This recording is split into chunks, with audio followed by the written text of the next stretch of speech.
If there's one thing about gardening that I absolutely love and couldn't do without, and that is sowing seeds. Seeds just bring you joy. They're just little pieces of hope and optimism. From something really tiny, up can come a tree, a shrub, a flower, or even better, something you can eat. I'm going to be sowing an edible crop and also something that just makes me feel amazing when I smell it, some sweet peas. So let's talk about some of the best ways you can sow in the winter. Not too many crops do that well with being sown outside, but broad beans are one of my favourites, and I know as a kid we're all like, bleh, broad beans, but trust me, if you've never eaten them freshly picked from the pod, you're in for a treat. Let's get sowing.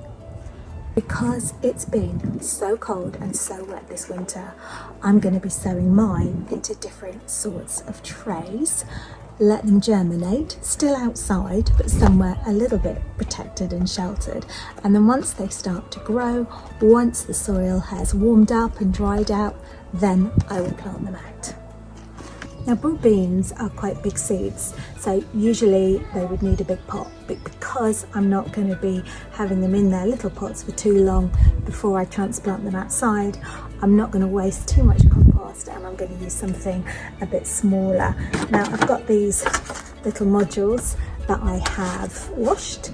They're a decent size but not too big, so I'm going to put some of my seed compost in there, and then I'm going to sow my seed.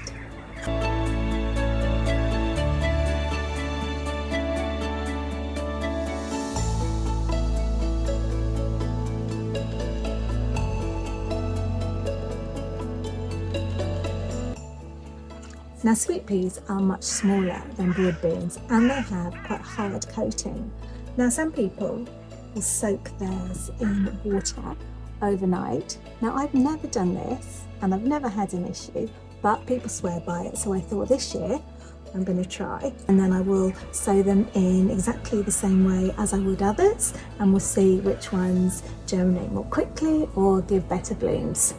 Some people also maybe slightly sandpaper the seed coating, but again, I've never found I've had to do this, and I've always had wonderful sweet peas. Now, sweet peas can grow really tall, or you can get dwarf ones. Make sure you have a structure for them that they can climb up.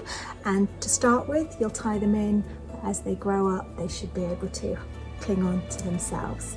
Sweet peas look really good in the edible garden, and they also help attract pollinators, so they are a win-win. One of my favourite ways of sowing sweet peas is by using the inners of a toilet roll tube. So I like to just put them in something like this round pot, squish them in, and then fill them up with compost, pop my seed in, and then wait for them to grow. And the bonus is you can just plant the whole thing with the roots into the soil, and the cardboard will biodegrade. One of the things that so many of us forget to do, even if we've been growing for years, that is so important, and that is to label your seed tray. And there we go, just got to crack on with all the others.